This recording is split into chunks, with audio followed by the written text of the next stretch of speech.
this one. Okay. Okay, so first of all, thank you guys for coming and being a part of this. It's very important, as you can see, like we worked on it a little bit on the field so that we can start getting that movement. We're gonna try to hit all the different learning styles, right? So we've already sent you guys that 4-3-3 roles and responsibilities, right? For you learners that like to read shit, so that you can read it and figure it out, okay? Now we did it on the field for you people that like action, and then now we're gonna look at it, kind of that 30,000 view with words for the people that still are lost, okay? All right, so we got some stuff to go through. You can go to the next slide. So first of all, room assignments. So you guys are traveling academy style. The room leaders are in bold. So Taylor, Hope, Rachel, and Ava, you guys are going to be responsible for keeping stuff together in your rooms. All right. Okay? Hey, listen, in the itinerary that will be sent out tomorrow, there's an expectations piece in there for those room leaders. Okay, and it's going to correlate with what your responsibilities are to communicate with the chaperones as well. Okay?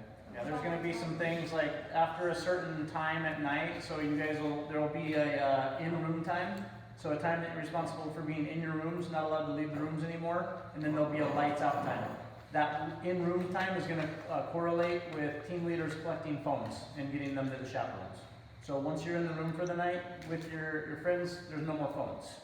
Okay, this is going to force you guys to not Snapchat, and you're going to have to talk to each other and entertain yourselves the old-fashioned way by getting to know each other. I know, sorry. For the room that has 5 people in it, how are you gonna set that up? You're sleeping on the floor. Yep.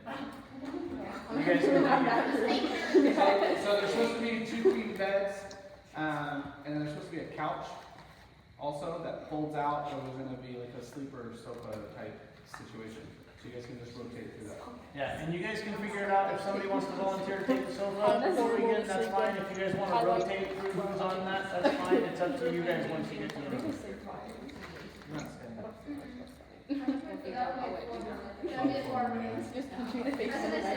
Okay, and that'll be a room of 4 anyways. Okay, Yeah, the only exception for this is that one. okay, so that's that, guys. We did this. There's a couple pairings in there of people that already kind of hang together, but for the most part, we tried to break you up from your traditional homies. That way you can actually get to know the other players on the team. That's kind of one of the points of traveling academy style, is to get that team bonding thing going on. That way you guys can get to know each other outside of just kicking the ball around for 3 hours a week. So. I wonder if Taylor can see that she's a room leader. Okay, I'm I gonna. heard it. I can't see it. I heard it. Okay, so Taylor, you're a room leader, and you're in with You should hold that Taylor, up to where she can see it. Shay, and Jazz. Right in Jazz. front of it. Okay. I'm sending the PowerPoint. No! So PowerPoint is going to be sent to everybody. It's okay. Okay. Okay. Which they're recording everybody should get so that we can send it. Yeah, but Everybody's gone. He's out of You think that's gonna? Cool. Now you can actually see what's going on, huh? Yep. I can hear everything.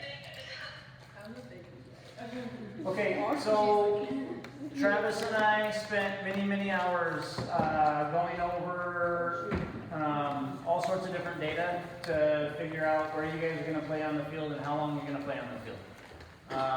This is where it is today. This is always subject to change, like we told you in that one practice. Don't come on this camera.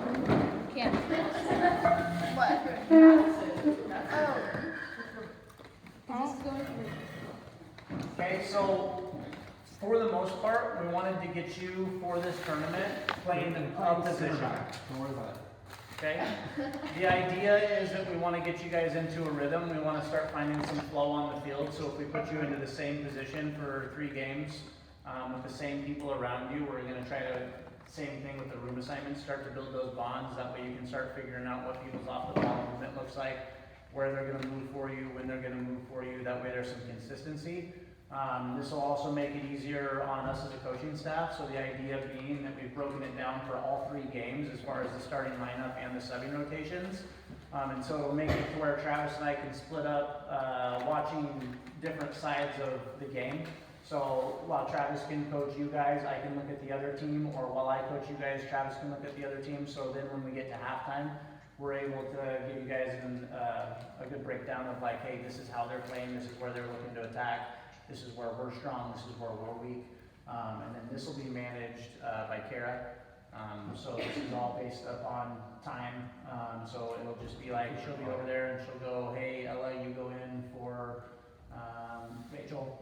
And that happens, and then we flow. Make sense? So this makes it to where going into this tournament too, you've got a clear expectation of your minutes that you're going to receive. So you're not sitting over there kind of anxiously awaiting, so you can focus more on the game. But if you're not putting forth that effort, you will get less minutes. Yeah. Period. If you're working your tail off, those minutes are yours. If you're not, it changes. And Yes. is there gonna be that junior sophomore difference you talked about? It's already built in, yeah. So you'll see that a lot of the players that are juniors through the 3 games, so this is game 1, next one's game 2, and then the next one would be game 3, and you'll be able to see that there's some rotation there. In the starting lineup, there's a little bit of rotation as far as who gets more minutes in each game.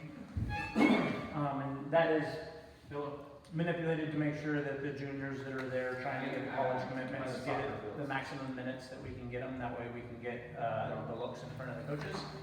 And then also built in, like we said, to get you guys into a spot where we think you're going to be successful in the field.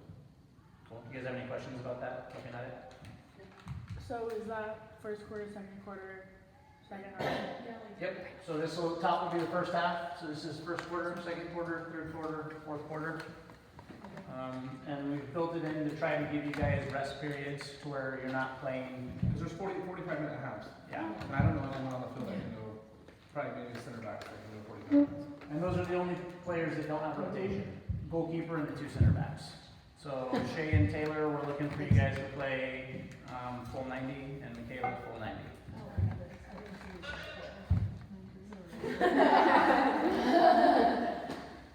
Cool. So the reason that the center backs don't rotate a lot is because they're in a pretty important position on the field where they've got to communicate fluidity in there, right? Like if we take and put in a different forward and we change the way we're attacking, like we can have a hiccup in that and it's not going to really affect us. Whereas if we switch out a center back and we have a hiccup, we go down a goal. So we want to keep that defense as solid as it can at all times. The only reason we ever manipulate that would be if there's an injury or somebody's just dog poop tired. And then we'll play that by ear. And we've got contingency plans for that too.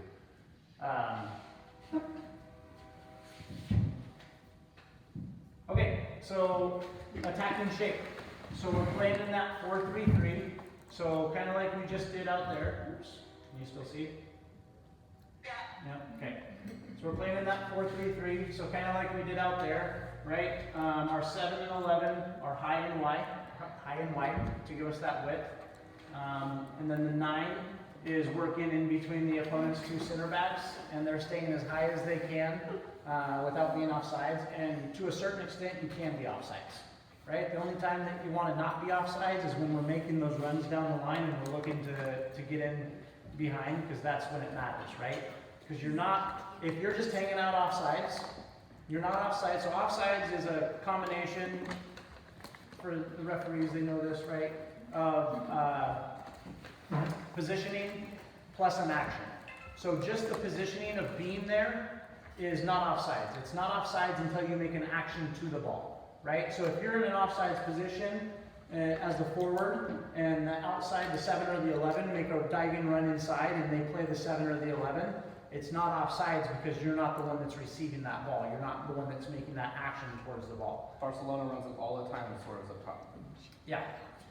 It's dangerous because if I'm the 9, stand up, and this is the center back, turn around. Can you see me? No, what does she just naturally want to do? Turn her head. When she looks back, what can the attacking mids do? Go and attack at that, right? You're making that defender do 2 things at once. You're making their job hard. Whereas if I'm here, your job's easy, right? Because you know where I'm at. So that center, or that forward can be over here, dancing in between the center backs, finding this hole, and then last second you check in, and then we drive that line. Make sense? Yeah, it's possible to pass. Oh, you didn't have a reason. Okay, so attacking shape, 7-11 or high and wide, giving us width. The 9 is up in between the opponent's two center backs as high as they can without being offsides, yeah? Yeah. Okay. The 8 and the 10 shift into a 2 attacking midfielder set. So this is the transition, right? So we know that our defensive shape is a 4-4-1-1, right? So when we break out of that and we go into the attacking shape, one of those attacking mids goes from being a defensive mid into being an attacking mid. So they join that other attacker. Make sense? 6 stays in the space behind the 2 attacking mids and in front of the 2 center backs, giving the option of the switch for the other attacking players. They also act as our third defender. So in the system that we're running, we're looking to get our outside backs up the field to join the attack.